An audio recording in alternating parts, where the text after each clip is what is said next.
Chapter 1. Hindi ko gusto ang babaeng yun. Galit na sabi ni Bernard. Tumaas ang kilay ng kanyang mommy nang marinig ang galit na boses ng kanyang anak. Si Mona lang ang babae para sayo. Ang buwelta ng kanyang ina.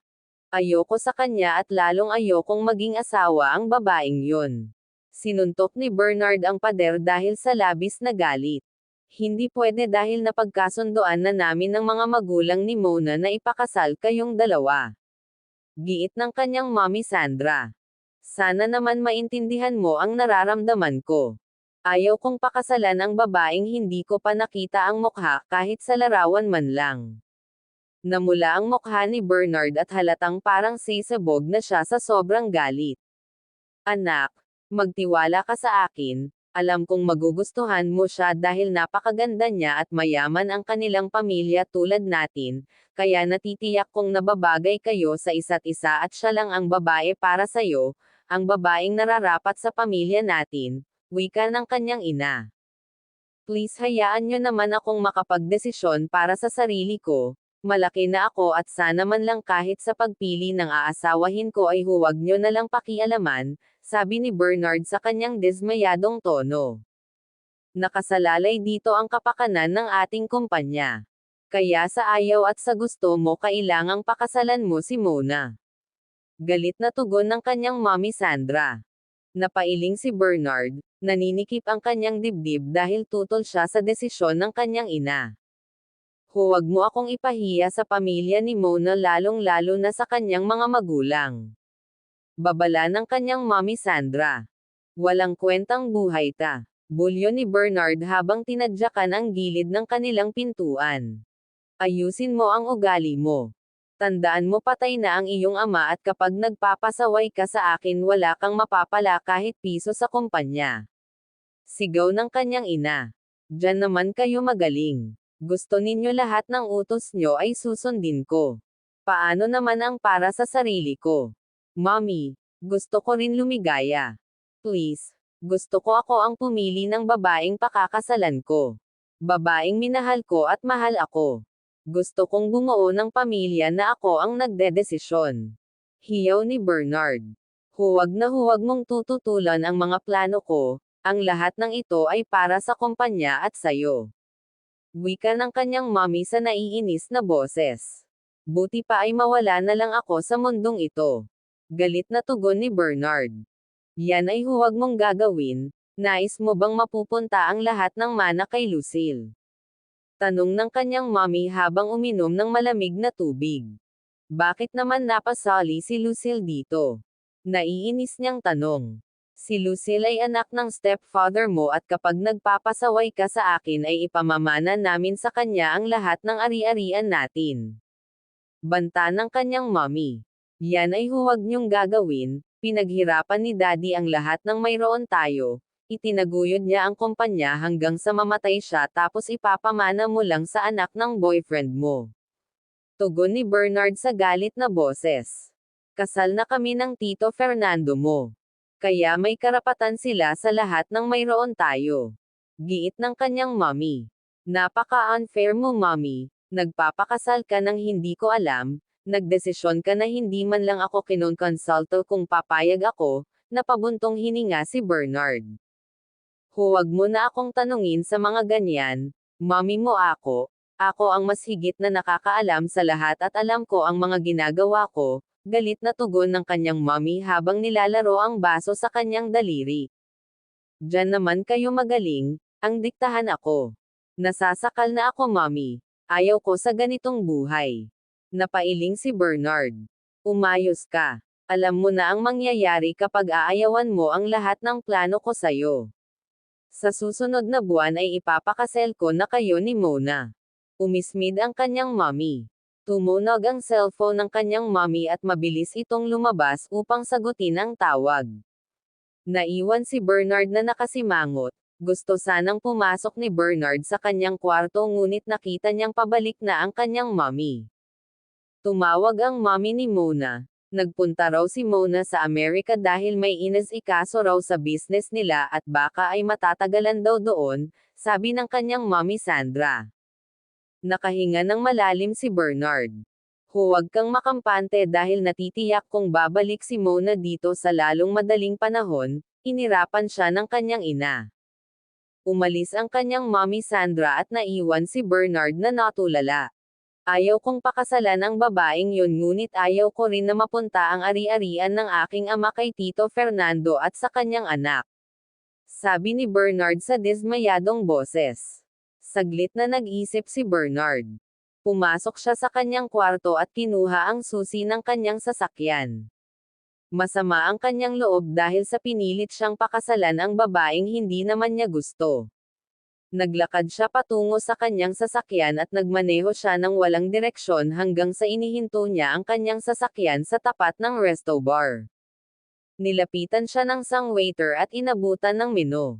Magandang hapon po sir, bati sa kanya ng waiter habang nakangiti sa kanya.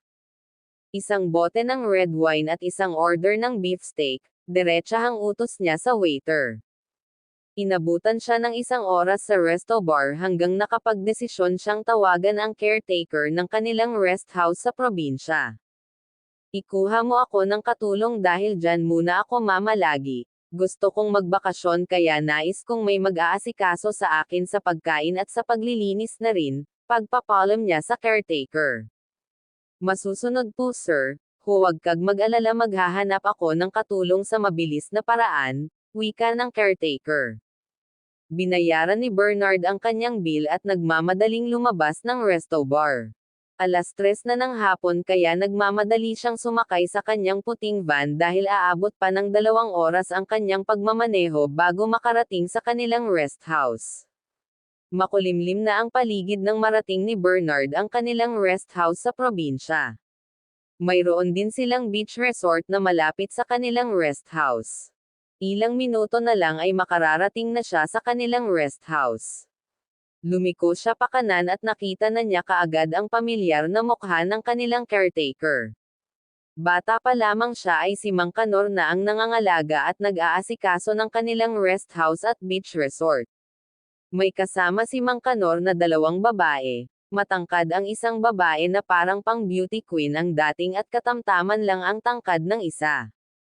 Ipinarada niya kaagad ang kanyang sasakyan sa tapat ng kanilang rest house. Binuksan niya ang pinto ng sasakyan at bumaba siya. Magandang gabi, Sir Bernard, bati ng caretaker sa kanya. Magandang gabi sir, bati ng isang babae. Tumango si Bernard at nilingan ang matangkad na babae. Hindi ito bumati sa kanya ngunit iniyuko lang nito ang kanyang ulo bilang paggalang sa kanya. Ang tangkad ng babaeng ta, parang matangkad lang ako ng 5 pulgada sa kanya, at bakit balot na balot siya at tanging mata lang ang makikita sa kanya, saad ni Bernard sa mahinang boses. Sir Bernard, may mga bagahe po ba kayo? Tanong ni Mang Kanor.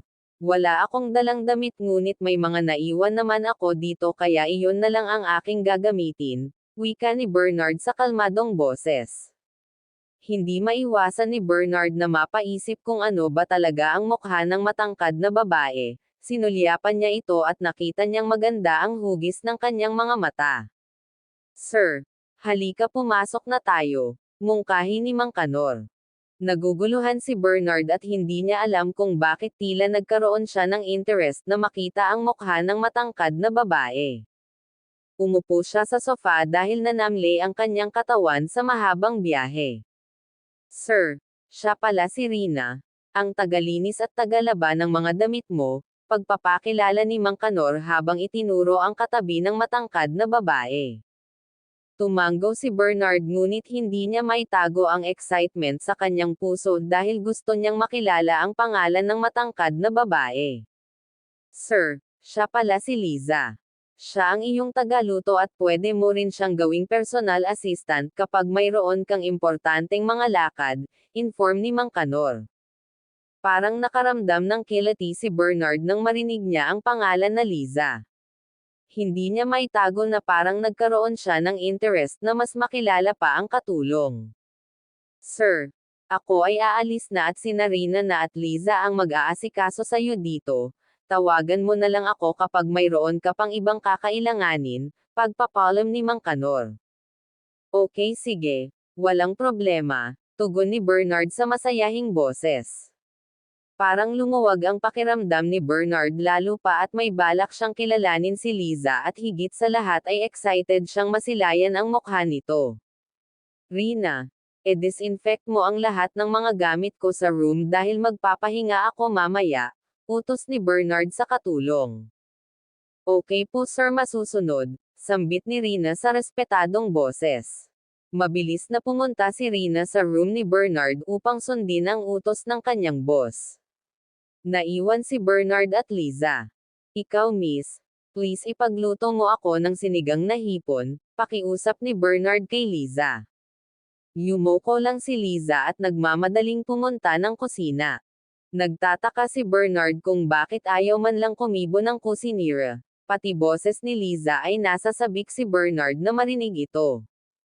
Kailangan kong gumawa ng paraan, iwan ko ba kung bakit nasa sabik ako sa babaeng ito, napakagatlabi si Bernard. Lumipas ang 30 minuto at inilapag na ni Liza sa mesa ang sinigang na hipon na ni-request ni Bernard sa kanya. Walang sinabi si Liza at yumoko lang siya bilang paggalang sa kanyang boss. Pipi ba siya? Tanong ni Bernard sa kanyang isip. Dahil sa lalim ng kanyang iniisip ay biglang nahulog ang tinidor. Mabilis na dinampot ni Liza ang nahulog na tinidor at hindi nila namalayan na magkahawak kamay na pala silang dalawa habang nagtitigan sa isa't isa. Napansin ni Bernard na napakakinis ng mga kamay ni Liza at napakalambot pa nito.